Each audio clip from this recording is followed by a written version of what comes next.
Hello, I'm Kel Kidman. Welcome to Breaking on the Daily, where today we have more updates with regards to the Hunter Biden story. This time, a bit of a disappointing update.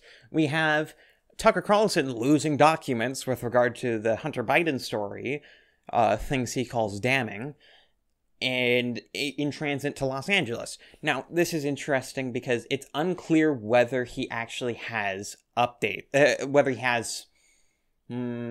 whether he has copies of these documents. It's unclear.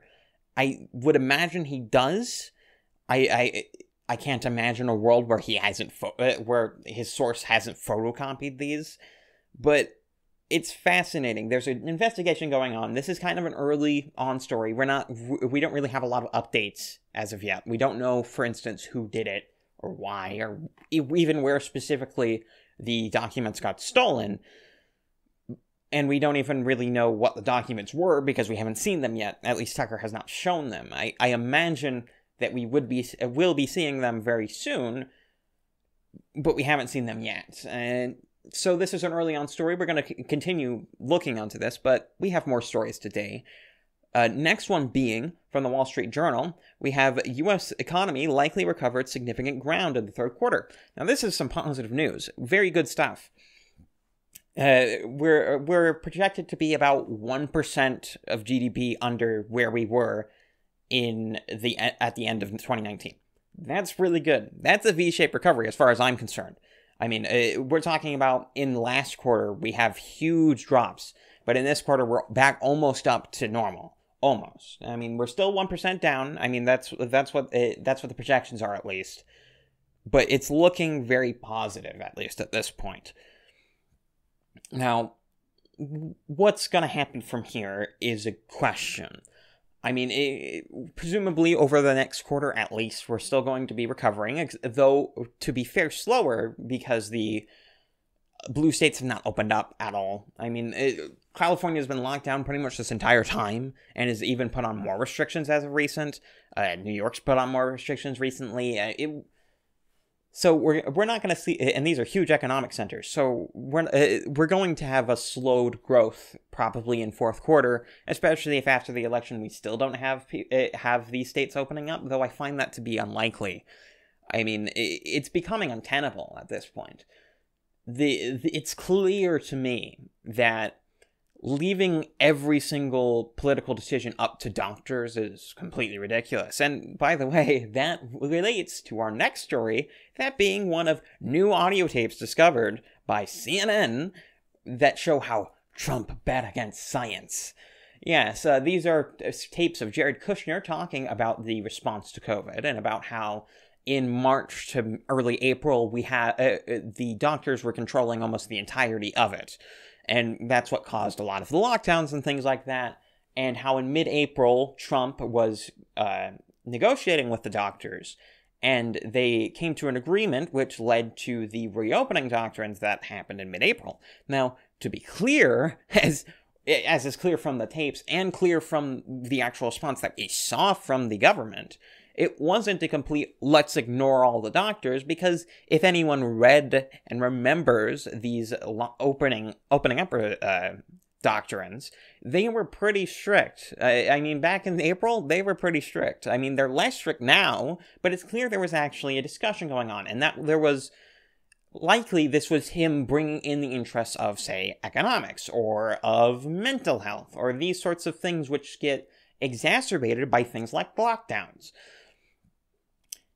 It's clear to anyone with two brain cells that a doctor running the entire government is not a good idea. Reason being that the doctor has very specific interests, and having just those interests control the entire government is going to inevitably lead to unequal governance. And not just unequal, but malformed governance. You're going to have a whole slew of unintended consequences of having only these interests represented.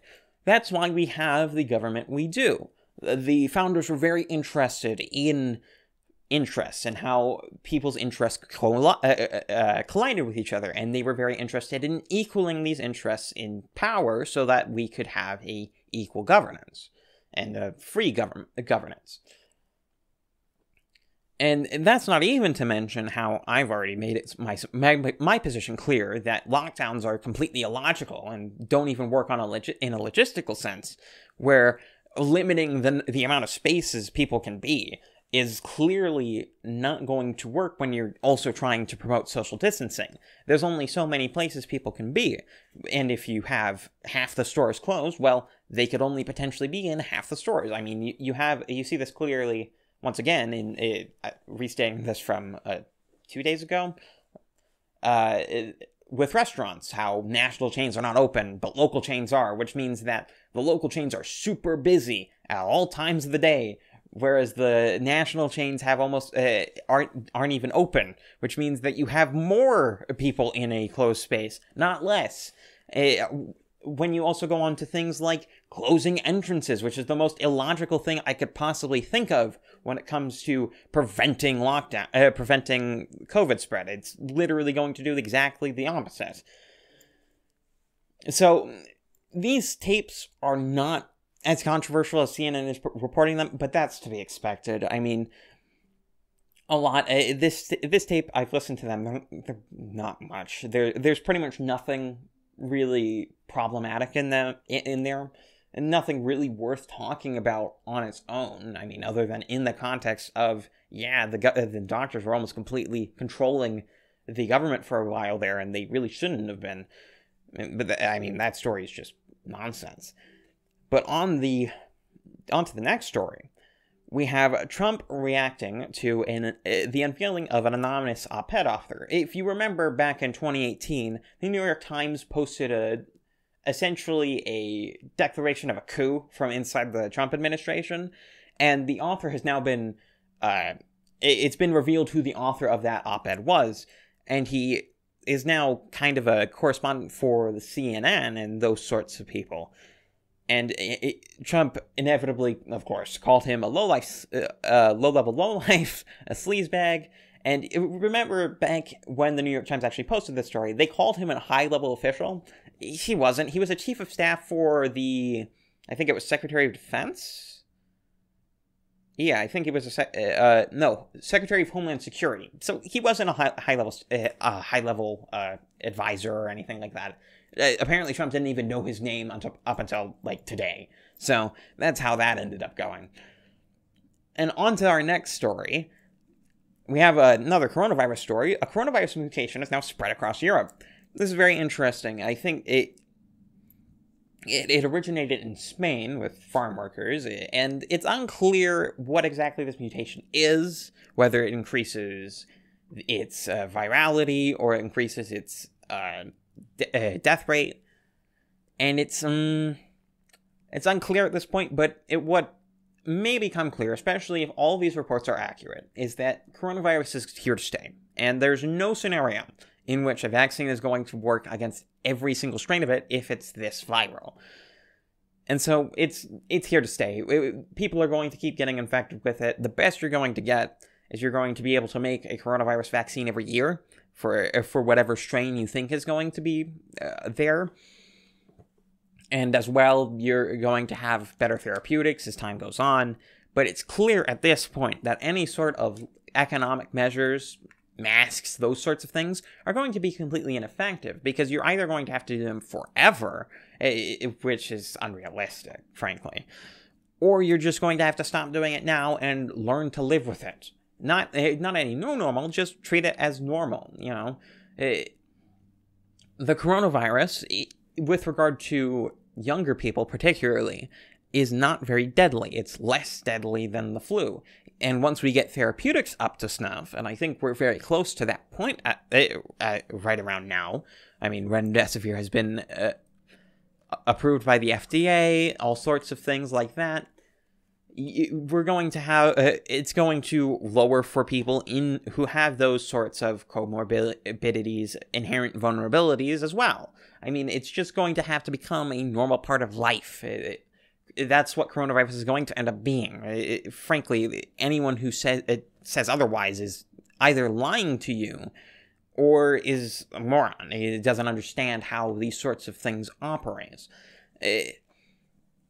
that's pretty much the position here, and I think that's going to be the position going into next year, and the year after that, and whatever. We're not going to be masking up into 2022. We're probably not going to even be masking up into 2021, frankly. It's just an unrealistic expectation that we're going to be able to stop this disease that is just more viral than the flu, and potentially more mutative than the flu, mutates more often. It's just clear at this point. Anyway, on to our last story of the day. The Girl Scouts have deleted a post congratulating Barrett, honoring all women of SCOTUS after backlash. This is a cancel culture story. The Girl Scouts of America deleted a tweet that was praising Amy Coney Barrett for being, well, a very prominent and successful woman, because all of the leftists got mad because reasons.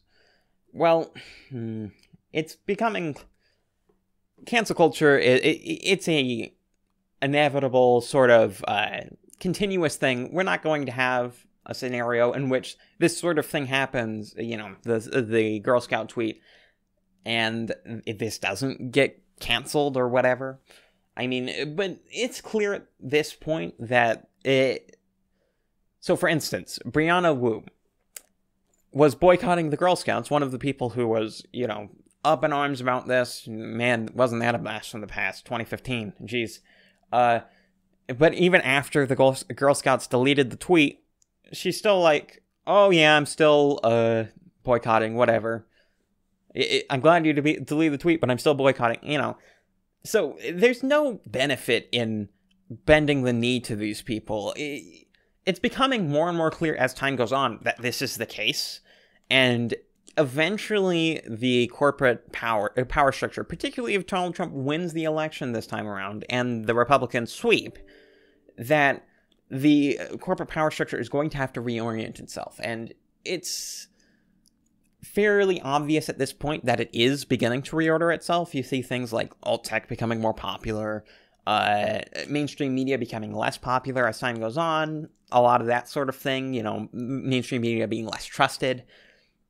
And you're getting more and more of this, though there is this sort of final gasp of attempting to grab as much power as possible, being evidence in the fact that they are way more obvious nowadays than they were in 2015. Because, to be clear, all of this stuff existed back 5 years ago, back 10 years ago, go back as far as you want. The left has controlled cultural and corporate institutions, I'd say, since the 60s. But they're much, much more obvious about it nowadays. And I think that a lot of people are saying, well, that's evidence that they are just taking control. They're going to become completely in power over the next few years. No, I think it looks like a dying animal. I think it looks like they're panicking, like they have no other options, and so they have to have these sorts of really obvious plays, whereas before they would have been okay with just these sort of subtle things that they normally do. This is as obvious as Germans. It's as obvious as, you look at the sun and it's very bright. I mean, it's all coming out. And it's one of the most positive and encouraging things I've seen over the past year. This more obvious and more obvious forms of censorship and obvious cultural plays from the left. And I think it should be encouraging to you as well. So I want you to keep that in mind, that when they're being this obvious, when they when they are rioting, when they are obviously censoring things like the New York Post even, that they are on their deathbed. They are very close to being dead. And we just need one more push, alright? That's all we need. And that's what I'm going to leave you with. So, if you enjoyed the video, subscribe. I'm Kel Kidman. This has been Breaking on the Daily. I'm out.